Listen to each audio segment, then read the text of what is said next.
Hello friends, knowledge मंडली में आप सभी का स्वागत है।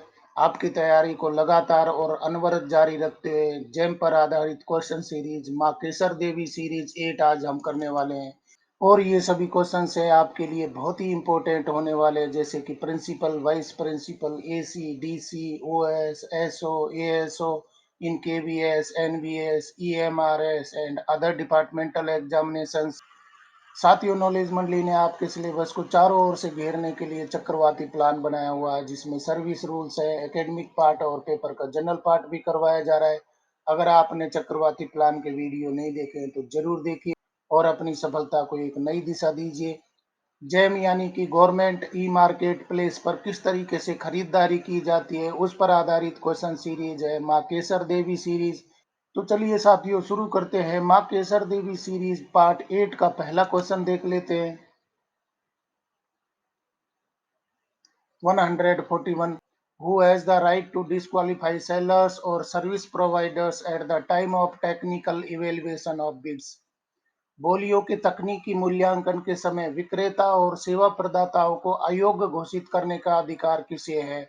ऑप्शन देख लेते हैं। Buyers of that particular department organization, B option हो जाएगा सेलर्स, सर्विस प्रोवाइडर्स और सी ऑप्शन हो जाएगा जेम। डी में बताया गया डीजीएस एंड डी।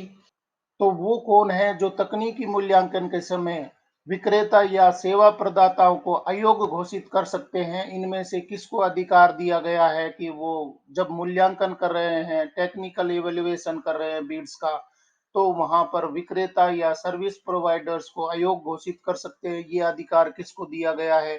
सही उत्तर हमारा हो जाएगा ए, हो जाएगा buyers that particular department organisation.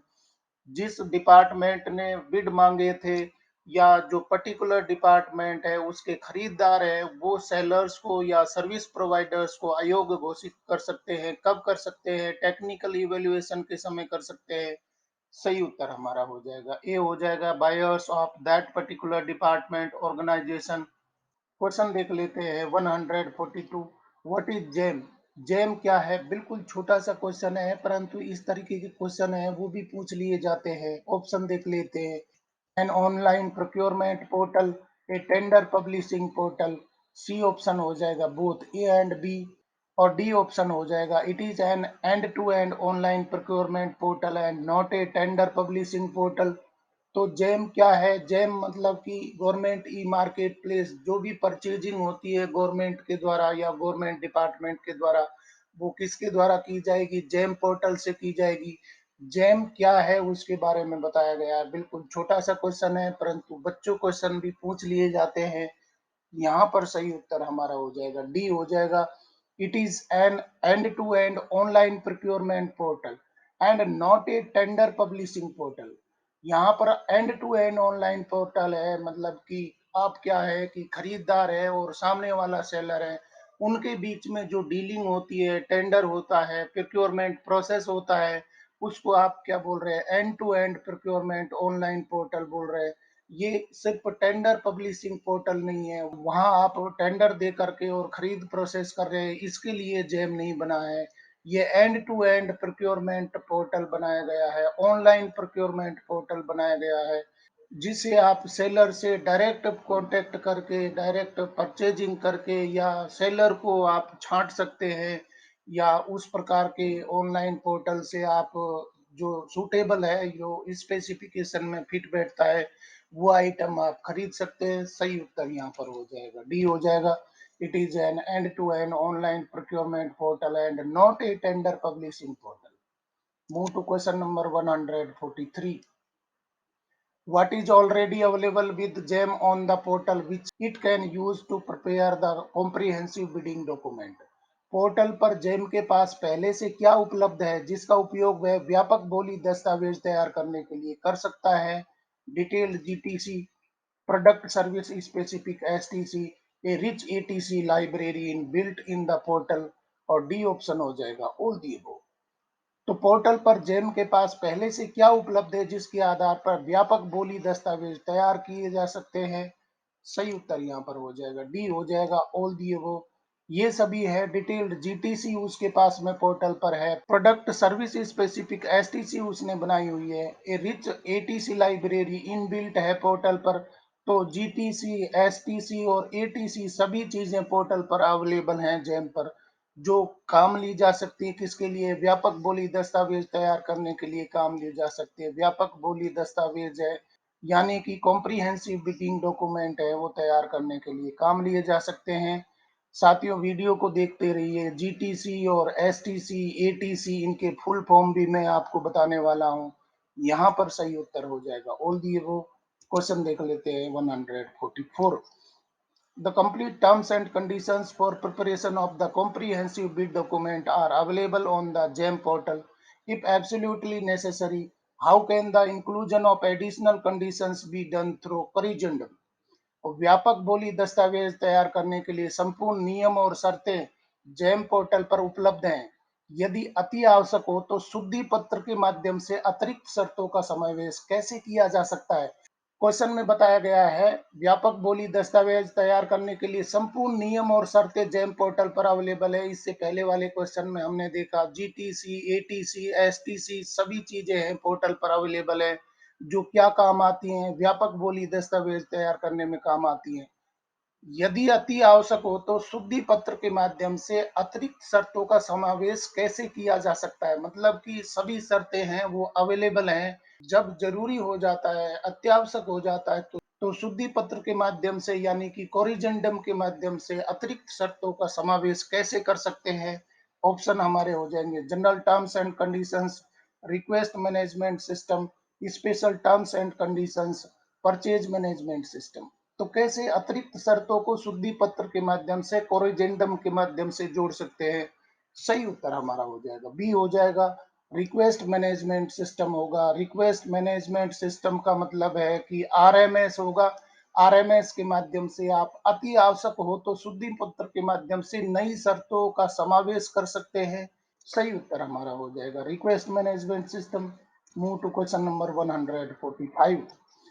Compliance of government orders for public procurement is not restrictive and is not against the basic principles of transparency, fairness and efficiency. How to request for corrigendum on GEM? सार्वजनिक खरीद के लिए सरकारी आदेशों का अनुपालन प्रतिबंधात्मक नहीं है। बहुत क्लियर बताया गया है कि कोई यहाँ पर रेस्ट्रिक्शन आपके ऊपर नहीं लगाए जा रहे और पारदर्शिता, निष्पक्षता और दक्षता के बुनियादी सिद्धांतों के खिलाफ भी नहीं है। ये जो नियम है, ऑर्डर हैं, वो पारदर्शिता, निष्पक्षता और दक्षता के बुनियादी सिद्धांतों के खिलाफ नहीं है। जेम पर शुद्धि पत्र के लिए अनुरोध कैसे कर सकते हैं? मतलब कि ये सब चीजें हैं, नियम है, कानून है, वो कोई रेस्ट्रिक्शन आपके खिलाफ नहीं लगाते हैं और basic principles of transparency, fairness, efficiency के अगेंस्ट में ये नहीं है। परंतु आप किस माध्यम से, कैसे कोरिजेंडम के माध्यम से रिक्वेस्ट कर सकते हैं कोई चेंज करने के लिए, बदलाव के लिए? हमारे ऑप्शन हो जाएंगे through RMS as ETC request, through special terms and conditions, through purchase management system और डी ऑप्शन हो जाएगा थ्रू जेम जीटीसी। सही उत्तर हमारा होगा A, through RMS as ETC request. तो आरएमएस का फुल फॉर्म हम देख चुके थे, रिक्वेस्ट मैनेजमेंट सिस्टम है। Request management system, request management system है, इसको आप क्या बोल रहे हैं? आरएमएस बोल रहे हैं। और यहाँ पर आरएमएस है वो किसके लिए किया जा रहा है? एटीसी के लिए किया जा रहा है। वीडियो को आगे देखिए, मैं एटीसी का फुल फॉर्म भी बताऊंगा। रिक्वेस्ट मैनेजमेंट सिस्टम के माध्यम से आप जेम पर शुद्धि पत्र के लिए अनुरोध कर सकते हैं। सही उत्तर हमारा हो जाएगा through RMS as ATC request. Question देख लेते हैं 146। For any corrigendum in the bidding process, the procuring organization shall be solely responsible for its effect and consequences. The standards available on the GEM portal are included in the ATC library. They will not be allowed to be modified through. बोली प्रक्रिया में किसी भी शुद्धि पत्र के लिए खरीद करने वाला संगठन इसके प्रभाव और परिणामों के लिए पूरी तरह जिम्मेदार होगा। जेम पोर्टल पर उपलब्ध मानक एटीसी लाइब्रेरी में शामिल हैं। इन्हें किसके माध्यम से संशोधित करने की अनुमति नहीं होगी? बताया गया है कि बोली प्रक्रिया में आप शुद्धि पत्र चाहते हैं, खरीद करने वाला संगठन है वो जिम्मेदार होगा इसके लिए। आप अगर कोई शुद्धि पत्र के माध्यम से कोई अतिरिक्त शर्तें जोड़ना चाहते हैं, कोई बदलाव करना चाहते हैं, तो इसके लिए खरीद करने वाला संगठन है, वो इसके प्रभाव और परिणामों के लिए पूरी तरह जिम्मेदार होगा, क्योंकि जेम ने तो कॉमन रूल रेगुलेशन बनाए हुए हैं और आप उसमें चेंज करना चाह रहे हैं, आरएमएस के माध्यम से चेंज करना चाहते हैं, तो आप ही जिम्मेदार होंगे। जेम पोर्टल पर उपलब्ध मानक एटीसी लाइब्रेरी में शामिल सारी चीजें हैं, इन्हें किसके माध्यम से संशोधित करने की अनुमति नहीं होगी। जो जेम लाइब्रेरी बनाई है, वहां पर मानक एटीसी बनाए गए हैं, उनको आप कैसे नहीं बदल सकते। आपको संशोधित करने की अनुमति नहीं होगी। इनमें से कौन सी चीजों के माध्यम से एटीसी में बदलाव नहीं किए जा सकते हैं। ऑप्शन देख लेते हैं। General terms and conditions, request management system, special terms and conditions, और डी ऑप्शन हो जाएगा नन ऑफ दी अबव। सही उत्तर हमारा होगा D, none of the above. आप मानक एटीसी लाइब्रेरी में उपलब्ध जो भी शर्तें हैं उनको कोई तरीके से नहीं बदल सकते। यहाँ पर मैं आपको बता रहा हूँ कि फुल फॉर्म आ गए। जीटीसी का मतलब क्या हो रहा है, यहाँ जीटीसी दिया हुआ है, जनरल टर्म्स एंड कंडीशंस है।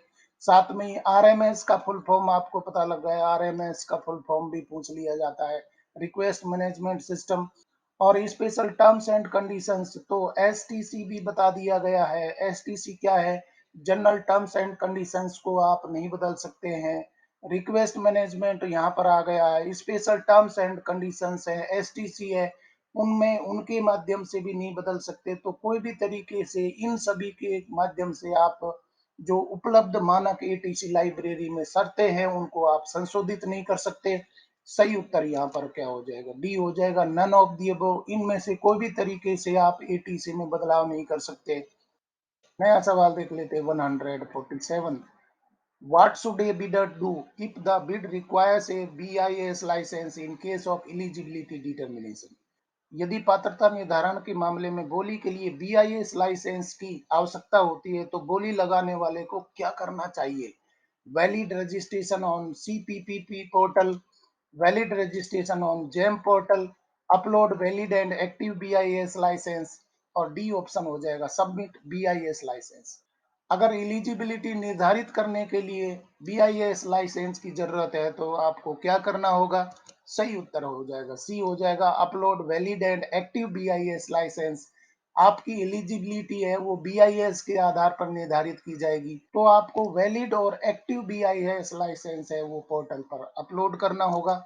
सही उत्तर यहाँ पर हो जाएगा सी हो जाएगा, upload valid and active BIS licence.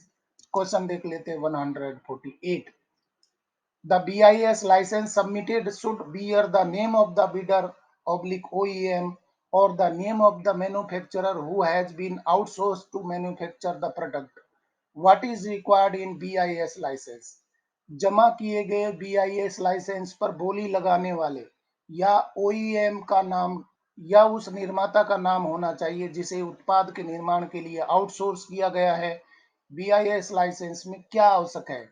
Question में बताया गया है कि बीआईएस लाइसेंस की जरूरत होगी तो आपको वैलिड और एक्टिव बीआईएस लाइसेंस है वो अपलोड करना होगा, और जमा किए गए बीआईएस लाइसेंस पर बोली लगाने वाले का नाम होना चाहिए। किसका नाम होना चाहिए, बिडर का होना चाहिए, या ओईएम का ओरिजिनल इक्विपमेंट मैन्युफैक्चरर का नाम होना चाहिए, या किसका नाम होना चाहिए, जो मैन्युफैक्चरर है जिसको आउटसोर्स करके लिया गया है, तो मैन्युफैक्चरर का नाम बीआईएस पर होना चाहिए। इन सभी का नाम होना चाहिए। Then what is required in BIS licence, BIS में क्या आवश्यक होना चाहिए, कौन सी चीज है वो बीआईएस में होनी चाहिए। ऑप्शन देख लेते हैं। Name of the brand, registration on GeM, BIS licence, GTC and STC. क्या होना चाहिए, ये सभी के नाम होने चाहिए। बिडर का है या ओईएम का है या मैन्युफैक्चरर का है, नाम होने चाहिए। आपने अगर अपलोड किया है एक्टिव और वैलिड बीआईएस लाइसेंस तो इनके नाम होने चाहिए। इसके साथ में बीआईएस लाइसेंस पर क्या चीज होनी चाहिए, ये बहुत इंपॉर्टेंट हो जाता है बीआईएस पर, और इनमें से क्या लिखा होना चाहिए। सही उत्तर हमारा हो जाएगा ए हो जाएगा, name of the brand. BIS में ब्रांड नेम है वो होना चाहिए, क्योंकि आप जिस ब्रांड के लिए टेंडर भर रहे हैं तो वहां पर बिडर दे रहा है उसके ब्रांड का नाम बीआईएस पर होना चाहिए। सही उत्तर हमारा हो जाएगा ए, हो जाएगा name of the brand. Question देख लेते हैं 149। Under what circumstances can the buyer decide to purchase from more than one source of supply, bid splitting? किन परिस्थितियों में खरीदार आपूर्ति के एक से अधिक स्रोतों बोली विभाजन से खरीदारी करने का निर्णय ले सकता है? बहुत ही इंपॉर्टेंट बताया गया है साथियों। सीरीज के शुरुआती वीडियोज में हमने बताया कि बिड है उसको स्प्लिट नहीं करना है, छोटे छोटे पार्ट में खरीदारी आपको नहीं करनी है, ये रेस्ट्रिक्शन लगाया गया है जैम पर। परंतु किन परिस्थितियों में आप बिड स्प्लिट कर सकते हैं, बिड को बांट सकते हैं, खरीदारों को बंटवारा करके और बिड दे सकते हैं, तो ये किन परिस्थितियों में बोली विभाजन किया जा सकता है आपको ये बताना है। ऑप्शन देख लेते हैं। In case of critical vital safety security nature of the item, large quantity under procurement और inadequate vendor capacity, urgent delivery requirement, और डी ऑप्शन हो जाएगा ऑल दी अबव। सही उत्तर हमारा होगा डी, ऑल दी अबव। किन परिस्थितियों में खरीदार आपूर्ति के एक से अधिक स्रोतों यानी कि बोली विभाजन, इसको आप क्या बोल रहे हैं, बिड स्प्लिटिंग रेस्ट्रिक्शन किया गया है, परंतु फिर भी इसको क्या बोला है, आप बिड स्प्लिट कर सकते हैं, इन सब परिस्थितियों में कर सकते हैं। In case of critical vital safety security nature of the item, मतलब कि क्रिटिकल है, वाइटल है, सेफ्टी सिक्योरिटी जो आइटम खरीदे जा रहे हैं उनके आधार पर क्या कर सकते हैं, बिड स्प्लिटिंग कर सकते हैं। और बहुत ही इंपॉर्टेंट बात है, लार्ज क्वांटिटी अंडर प्रोक्योरमेंट और इनएडिक्वेट वेंडर कैपेसिटी, मतलब कि आप इतनी बड़ी मात्रा में आइटम खरीद रहे हैं कि एक सप्लायर उसको नहीं दे सकते, तो आपको क्या करना होगा, बिड स्प्लिट करना होगा, या जिससे आपने टेंडर फाइनल किया है वो इनएडिक्वेट वेंडर कैपेसिटी है, वो सक्षम नहीं है, आपकी रिक्वायरमेंट को पूरा नहीं कर सकता, तो आपको क्या करना होगा, वहां पर आपको बिड स्प्लिटिंग करनी होगी।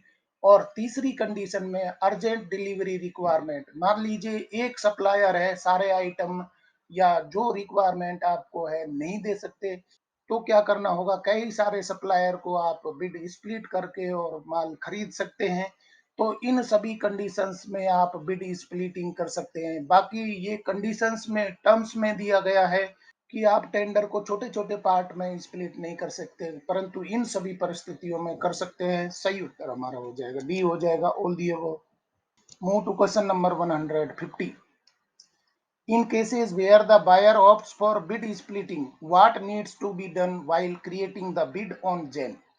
ऐसे मामलों में जहां खरीदार बोली विभाजन का विकल्प चुनता है, जेम पर बोली बनाते समय क्या करने की आवश्यकता है? आपको पता है कि बिड स्प्लिटिंग कौन कौन सी कंडीशन में कर सकते हैं, इससे पहले वाले क्वेश्चन में देख चुके हैं। अगर आपने बिड स्प्लिटिंग का विकल्प, बोली विभाजन का विकल्प चुन लिया, एक से ज्यादा सप्लायर से आप खरीदारी कर रहे हैं, तो आपको जेम पर क्या करना होगा, बिड तैयार करते समय क्या करना होगा। ऑप्शन देख लेते हैं। Clearly indicating the bid splitting ratio in which order will be split among L1, L2, L3 etcetera. B option हो जाएगा the ratio of bid splitting will be pre disclosed in the bid. और C है after technical and financial evaluation the buyer should ensure that the price of L1 is reasonable before splitting the quantity. D option हो जाएगा all the above. ऐसे मामलों में जहां खरीदार बोली विभाजन का विकल्प चुनता है, तो क्या इनमें से सही हो जाएगा? सही उत्तर हमारा हो रहा है डी, हो रहा है ऑल दी अबव।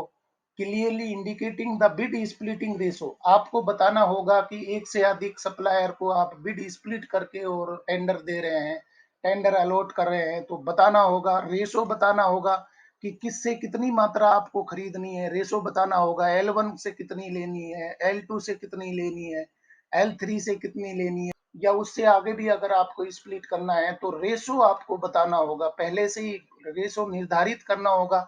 और बी में बहुत ही इंपॉर्टेंट बात बताई गई है, the ratio of bid splitting will be pre disclosed in the bid. पहले से ही बता देना होगा, आपको सूचित कर देना होगा कि आपको इतनी मात्रा दी जा रही है, आपको इतनी दी जा रही है, ये बात आपको डिस्क्लोज करनी होगी बिड स्प्लिटिंग की। और सी में बताया गया है after technical and financial evaluation the buyer should ensure that the price of L1 is reasonable before splitting the quantity. ये बात का ख्याल भी रखना होगा कि L1 के आधार पर आप इनको देंगे, L1 फाइनल टेंडरर होगा, इस रेट पर इन सभी से आपको माल खरीदना है। L1 की रेट पर अगर ये राजी हो जाते हैं तो इनसे आइटम को स्प्लिट करके खरीद कर सकते हैं। तो सबसे पहले देखना है कि आपको L1 की रेट है वो रीजनेबल है कि नहीं है। टेक्निकल और फाइनेंशियल इवेल्युएशन करने के बाद में L1 की रेट को रीजनेबलनेस देखना होगा। इसके बाद में L1 की रेट पर ये सप्लायर अगर आइटम देने को राजी हो जाते हैं तो क्या करना होगा, स्प्लिट कर सकते हैं। तो इन सभी बातों का आपको ख्याल रखना होगा अगर आप टेंडर को स्प्लिट कर रहे हैं, बिड को स्प्लिट कर रहे हैं। सही उत्तर हमारा हो जाएगा डी हो जाएगा, ऑल दी अबव। साथियों क्वेश्चन पसंद आ रहे हैं तो लाइक बटन दबाइए। अगला सवाल देख लेते हैं 151। To whom the contract will be awarded for at least the first highest percentage indicated in the bid splitting ratio। बोली विभाजन अनुपात में दर्शाए गए कम से कम पहले और उच्चतम प्रतिशत के लिए अनुबंध किसे प्रदान किया जाएगा। मतलब कि सबसे पहले आप किसको देंगे, उसके बाद में उच्चतम प्रतिशत किसको दिया गया है, उसको स्प्लिट किया गया था, बिड स्प्लिटिंग में स्प्लिट किया गया था रेशो। तो सबसे पहले अनुबंध आप किसको देंगे। ऑप्शन देख लेते हैं। Bulk supplier, who delivers goods on time. C option हो जाएगा L1 सप्लायर, डी ऑप्शन हो जाएगा L2 सप्लायर। सही उत्तर हमारा हो जाएगा सी, L1 सप्लायर। सबसे पहले और कम से कम किसको आप ऑर्डर देंगे, सबसे पहले ऑर्डर किसको देना चाहिए, L1 को देना चाहिए, क्योंकि L1 ने लोवेस्ट प्राइस दी थी। L1 किसको बोल रहे हैं, लोवेस्ट प्राइस देने वाले को बोल रहे हैं। तो सबसे पहले और उच्चतम क्वांटिटी है मंगाने के लिए किसको ऑर्डर दिया जाएगा, L1 को दिया जाएगा। सही उत्तर हमारा हो जाएगा L1 सप्लायर। क्वेश्चन देख लेते हैं 152। For the remaining bid quantity after placing the supply order to L1, to which bidders the L1 rates lowest accepted rates will be offered for price matching। L1 को आपूर्ति आदेश देने के बाद में शेष बोली मात्रा के लिए मूल्य मिलान के लिए किन बोलीदाताओं को L1 दरें या न्यूनतम स्वीकृत दरें पेश की जाएंगी। मतलब कि आपने L1 को ऑर्डर दे दिया क्योंकि उसकी लोवेस्ट रेट आई थी, और लोवेस्ट रेट को आगे आपको क्या करना होगा, किसे बताना होगा कि L1 की ये दरें आई हैं। क्या आप इन L1 दरों पर माल देने के लिए तैयार है, तो ये स्वीकृति है या L1 न्यूनतम स्वीकृत दरों को किसे पेश किया जाएगा। ऑप्शन हो जाएगा reputed supplier, who delivers goods on time, L1 supplier, to the next higher quoting bidder. सही उत्तर हमारा हो जाएगा D, to the next higher quoting bidders. मतलब कि L1 को तो आपने ऑर्डर दे दिया, L1 से चीजें मंगा ली हैं, सबसे पहले ऑर्डर किसे देना होगा, L1 को देना होगा। उसके बाद में L1 की दरों को पेश किया जाएगा, L2 को किया जाएगा, L3 को किया जाएगा, L4 को किया जाएगा कि ये दरों पर L1 है वो अपने आइटम दे रहा है, क्या आप इन दरों पर आइटम देने को तैयार है। तो ये पेशकश की जाएगी। जो L1 से हायर बिडर हैं, मतलब कि L1 से ज्यादा मूल्य देने वाले हैं, तो L2 को, L3 को, L4 को ये आप दरें पेश करेंगे। और इनमें से कोई तैयार हो जाता है तो उसके बाद में आपको क्या करना होगा, बिड स्प्लिटिंग का रेशो जो डिस्क्लोज किया गया था ऑर्डर प्लेस कर सकते हैं। सही उत्तर हमारा हो जाएगा डी हो जाएगा, to the next higher quoting bidders. Question देख लेते हैं 153। In case of non-acceptance of the counter offer by the next higher quoting bidders L2, where will be similar offer be made। अगले उच्च कोटेशन वाले बोलीदाताओं, जिसमें L2 अगले उच्च बोलीदाता निश्चित रूप से होगा, L1 पहला है तो अगला कौन हो जाएगा, L2 होगा, द्वारा काउंटर ऑफर को स्वीकार न करने की स्थिति में L2 ने मना कर दिया है तो समान ऑफर है वो किसको दिया जाएगा। L1 ने तो supply they the, lowest price I थी, उसके बाद में बिड स्प्लिट करके आप L2 से या उसके बाद वालों को ऑफर देना चाह रहे हैं कि इस प्राइस पर आप आइटम दे दीजिए। L2 ने इसके लिए मना कर दिया कि मैं नहीं दे सकता, तो आप क्या करेंगे, समान ऑफर है आप किसको देंगे, L2 सप्लायर को, L3 सप्लायर को, L1 सप्लायर को, रिलायबल सप्लायर को। क्या करेंगे आप, समान ऑफर कहां दिया जाएगा। सही उत्तर हमारा हो जाएगा बी हो जाएगा, L3 को देंगे। L2 ने मना कर दिया है तो क्या करना होगा, L3 को देंगे। अगर L3 ने भी मना कर दिया है L1 रेट पर आइटम देने को तो आप कहां जाएंगे, L4 में जाएंगे। और इसके बाद में आगे ये क्रम है वो बढ़ते जाएगा। बहुत ही आसान सा क्वेश्चन है। साथियों पसंद आ रहा है तो अपने मित्रों को भी बताइए। सही उत्तर यहाँ पर हो रहा है L3 सप्लायर। नया सवाल देख लेते हैं 154। if the counter offered rates are not accepted by any supplier as per the bid splitting ratio, the remaining quantity will be divided among the bidders who have accepted the rates. But what should be done before that? यदि बोली विभाजन अनुपात के अनुसार किसी भी आपूर्तिकर्ता द्वारा काउंटर दरों को स्वीकार नहीं किया जाता है, तो शेष मात्रा उन बोलीदाताओं के बीच विभाजित की जाएगी जिन्होंने दरों को स्वीकार कर लिया है। लेकिन उससे पहले क्या किया जाना चाहिए, आप क्या करेंगे यहाँ पर? इससे पहले वाले क्वेश्चन में हम चर्चा कर चुके हैं कि L1 को, L2 को, L3 को क्या करना है, आपको रेशो बांट देना है कि किससे कितने कितने आइटम है वो लिए जाएंगे, कितनी मात्रा में लिए जाएंगे, ये आप बिड स्प्लिट कर सकते हैं। उसके बाद में L1 को ऑर्डर सबसे पहले देंगे और L2, L3 है, L4 है, इस तरीके से L1 के ऑफर प्राइस को आप पेशकश करेंगे। अगर इनमें से जो बोली देने को तैयार हो जाते हैं उनसे क्या करना है, कुछ है इनमें से क्या कर गए, मना कर गए, और जो L1 की दरों पर आइटम देने के लिए राजी हो गए तो उनसे आइटम मंगा लेंगे उनके रेशो के अनुसार। परंतु इससे पहले क्या करना होगा आपको, ऑप्शन देख लेते। Confirmation from supplier after getting mutual consent for delivery of additional quantity, reputation and financial conditions of the supplier, और डी ऑप्शन हो जाएगा ए एंड बी ओनली। सही उत्तर हमारा हो जाएगा D, A and B only. A और बी ऑप्शन है वो ठीक हो जाएंगे, कंफर्मेशन फ्रॉम सप्लायर, और बी ऑप्शन है after getting mutual consent for delivery of additional quantity. मैं आपको ये बात का मीनिंग समझाता हूँ। सबसे पहले L1 है, उसके बाद में L2 है और तीसरा L3 है। सबसे पहले L1 को आपने 40% रेशो दिया है, फिर है 20% रेशो दिया है, फिर यहाँ पर आपने 40% रेशो दिया है। L2 है वो मना कर गया है। L2 ने क्या बोला कि मुझे सप्लाई नहीं देनी, इस रेट पे सप्लाई नहीं देनी है। 40% ये L1 दे रहा है, 40% L3 दे रहा है, तो बाकी आइटम आप कैसे प्राप्त करेंगे, 20% कहाँ से लाएंगे? इसको स्प्लिट किया जाएगा, इसको स्प्लिट करके और बांट दिया जाएगा। 10% इसको दे देंगे, 10% इसको दे देंगे, तो ये जो मना किया था ये खत्म हो जाएगा, और जो रिमेनिंग आइटम है 20%, 10% बांट दिया। ये आप कर सकते हैं, परंतु इससे पहले आपको क्या करना होगा, सबसे पहले आप क्या करेंगे, कंफर्मेशन फ्रॉम सप्लायर। L1 को बोलेंगे कि 40% तो आप निर्धारित है वो दीजिए, इसके अलावा 10% भी सप्लाई करिए। L3 को भी यही बोलेंगे कि 40% आपका रेशो है, 10% और दीजिए, ये कंफर्मेशन लेंगे। और साथ में after getting mutual consent for delivery of additional quantity, जो एडिशनल क्वांटिटी आप 10% ले रहे हैं, तो इसके लिए म्यूचुअल कंसेंट आपको लेना होगा, ये आपको पहले करना होगा, तब जाकर के आइटम आप उनको एक्स्ट्रा मंगा सकते हैं। सही उत्तर यहाँ पर हो जाएगा डी हो जाएगा, ए एंड बी ओनली।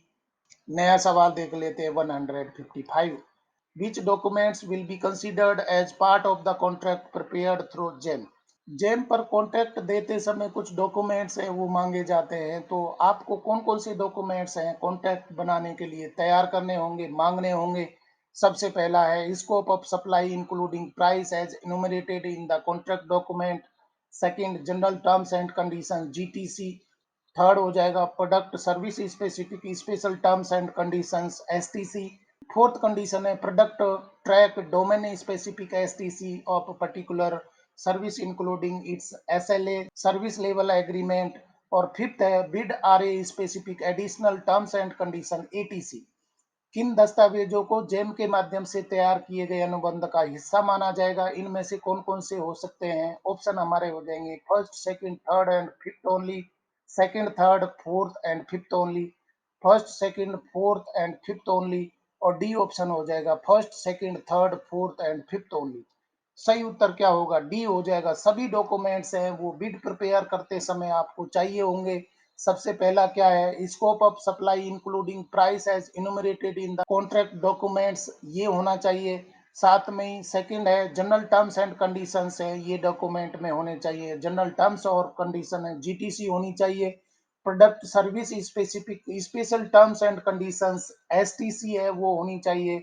और फोर्थ पॉइंट में बताया गया product oblique track oblique domain specific STC of particular service including its SLA service level agreement. और फिफ्थ है bid RA specific additional terms and conditions है एटीसी भी होना चाहिए, तो जीटीसी, एटीसी, एसएलए और साथ में कॉन्ट्रैक्ट डॉक्यूमेंट है, स्कोप ऑफ सप्लाई है।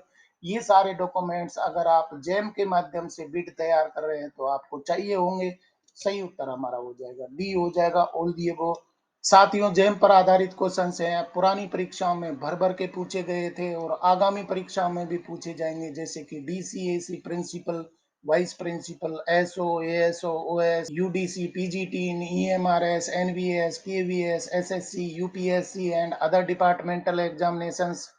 और नॉलेज मंडली आपको लेकर के आ रहा है सारे कंटेंट, जहां पर सर्विस रूल्स है, एकेडमिक पार्ट और पेपर का जनरल पार्ट भी करवाया जा रहा है। अगर आपने ये सभी नहीं देखे तो जरूर देखिए और अपनी सफलता को एक नई दिशा दीजिए। क्वेश्चन देख लेते हैं 156। In case of any conflicting provision of the contract on GEM, the terms and conditions laid down in ATC will prevail in GTC and STC. What terms and conditions will be replaced by the terms and conditions stipulated in the STC and SLA? GeM पर अनुबंध के किसी भी विरोधाभासी प्रावधान के मामले में एटीसी में निर्धारित नियम और शर्तें जीटीसी और एसटीसी में लागू होंगी। एसटीसी और एसएलए में निर्धारित नियम और शर्तों को किन नियम और शर्तों से प्रतिस्थापित किया जाएगा? ऑप्शन हमारे हो जाएंगे special terms and conditions STC, additional terms and conditions ATC, service level agreement SLA, और डी ऑप्शन हो जाएगा general terms and conditions GTC. सही उत्तर हमारा होगा बी, एटीसी। जेम पर अनुबंध के किसी भी विरोधाभासी प्रावधान के मामले में एटीसी में निर्धारित नियम और शर्तें जीटीसी और एसटीसी में लागू होंगी। जो एटीसी में बताया गया है वही शर्तें जीटीसी में और एसटीसी में भी लागू होंगी। और एसटीसी और एसएलए में निर्धारित शर्तों और नियमों को किन नियमों और शर्तों से प्रतिस्थापित किया जा सकता है, यानी कि एसटीसी और एसएलए है उसको आप कैसे बदल सकते हैं, कौन सी चीजें उनका स्थान ले लेंगी, तो एटीसी उनका स्थान ले लेंगी। अगर एसटीसी और एसएलए में जो नियम शर्तें हैं तो एटीसी बना करके एडिशनल टर्म्स और कंडीशंस बना करके उनको ऐड किया जा सकता है। सही उत्तर हमारा हो जाएगा बी हो जाएगा, additional terms and conditions. Question देख लेते 157। On what basis can the seller choose the price for offering delivery of goods और services on an all India basis और एट स्पेसिफाइड लोकेशंस? अखिल भारतीय आधार पर या निर्दिष्ट स्थानों पर वस्तुओं या सेवाओं की डिलीवरी की पेशकश के लिए विक्रेता किस आधार पर कीमत चुन सकता है?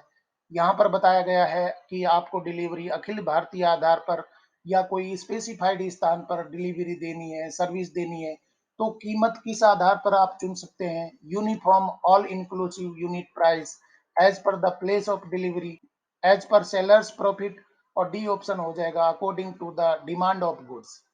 तो अखिल भारतीय आधार पर या निर्दिष्ट स्थानों पर वस्तुओं या सेवाओं की डिलीवरी की पेशकश के लिए विक्रेता किस आधार पर कीमत चुन सकता है?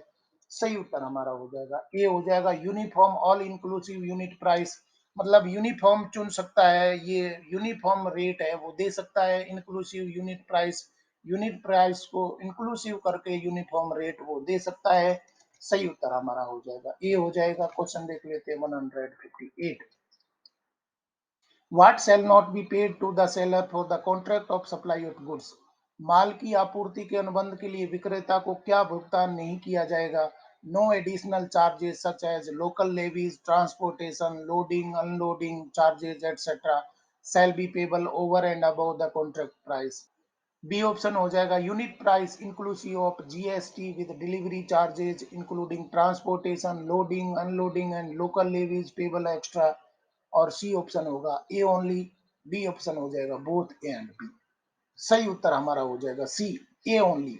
No additional charges such as local levies, transportation, loading, unloading charges etcetera shall be payable over and above the contract price. मतलब कि जो कॉन्ट्रैक्ट प्राइस है उसके ऊपर आप लोकल लेवी नहीं ले सकते, ट्रांसपोर्टेशन नहीं लगा सकते, लोडिंग और अनलोडिंग चार्जेज हैं वो नहीं ले सकते, क्योंकि वहां पर रेट है फिक्स हो गई थी, यूनिफॉर्म यूनिट प्राइस है आपने दे दी थी, तो ये सब चीजें आप नहीं लगा सकते हैं। अगर आपको ऐसा करना था तो क्या करना था, पहले ही आपको कॉन्ट्रैक्ट प्राइस है उतनी देनी थी, ये सब चीजें बाद में आप ऐड नहीं कर सकते। सही उत्तर हमारा हो जाएगा सी हो जाएगा, ए ओनली। क्वेश्चन हमारा हो जाएगा 159। For which type of goods can seller quote a unit price including GST along with delivery charges? किस प्रकार के सामान के लिए विक्रेता डिलीवरी शुल्क के साथ जीएसटी सहित एक इकाई मूल्य उद्धृत कर सकता है? Selective freight intensive products, sophisticated products, और डी हो जाएगा टेक्निकल प्रोडक्ट्स। किस प्रकार के सामान के लिए विक्रेता डिलीवरी शुल्क के साथ में जीएसटी सहित एक इकाई मूल्य उद्धृत कर सकता है? तो सही उत्तर हमारा यहाँ पर हो जाएगा, ये हो जाएगा। सेलेक्टिव फ्रेट इंटेंसिव प्रोडक्ट के लिए वो क्या कर सकता है, डिलीवरी शुल्क के साथ में जीएसटी लगा करके एक इकाई मूल्य उद्धृत कर सकता है। सही उत्तर हमारा हो जाएगा, ये हो जाएगा। और साथियों देख लेते हैं जेम पर आधारित यानी कि government e market place GeM पर आधारित क्वेश्चन सीरीज माँ केसर देवी सीरीज 8 का अंतिम question 160। What does the seller need to include in the offered price on GeM? विक्रेता को जेम पर प्रस्तावित मूल्य में क्या शामिल करना होगा? इंस्टॉलेशन और commissioning and other services, profit margin, drive, hidden charges. विक्रेता को जेम पर प्रस्तावित मूल्य में क्या शामिल करना होगा? सही उत्तर हमारा हो जाएगा, ये हो जाएगा इंस्टॉलेशन और कमीशनिंग एंड अदर सर्विसेज अगर कोई है तो आपको वो ऑफर प्राइस में देनी होंगी। अलग से कोई प्राइस है आपको नहीं दी जाएगी, इससे पहले वाले क्वेश्चंस में देख चुके हैं। तो आपको इंस्टॉलेशन है, कमीशनिंग है, दूसरे चार्जेज है, ये ऑफर प्राइस में देने होंगे जेम पर। सही उत्तर हमारा हो जाएगा, ये हो जाएगा। इस तरीके से साथियों माकेसर देवी सीरीज 8 के अंतिम क्वेश्चन तक हम पहुंच चुके हैं। अभी तक हमने 160 क्वेश्चन कर लिए हैं। अगर आपने पहले वाले क्वेश्चंस नहीं देखे हैं तो जरूर देखिए, क्योंकि ये सभी क्वेश्चन से आपकी आगामी परीक्षाओं में पूछे जाएंगे।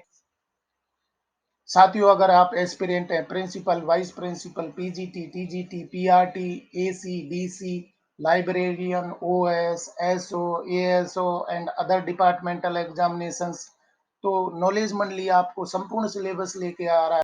ये सभी क्वेश्चंस हैं राष्ट्रीय स्तर पर होने वाली भर्ती परीक्षाओं जैसे एकलव्य मॉडल आवासीय स्कूल, केंद्रीय विद्यालय, नवोदय विद्यालय, दिल्ली गवर्नमेंट स्कूल एवं समस्त राज्य सरकार की शिक्षक भर्ती परीक्षाओं और दूसरी भर्ती परीक्षाओं के लिए उपयोगी हो सकते हैं। माँ केसर देवी सीरीज है वो जेम पर आधारित क्वेश्चंस के लिए डेडिकेटेड है। अगर माँ केसर देवी सीरीज के क्वेश्चन आज आपको पसंद आए तो लाइक शेयर करें और चैनल को सब्सक्राइब करना तो बहुत ही जरूरी है, क्योंकि नॉलेज मंडली is the right choice. Thank you very much.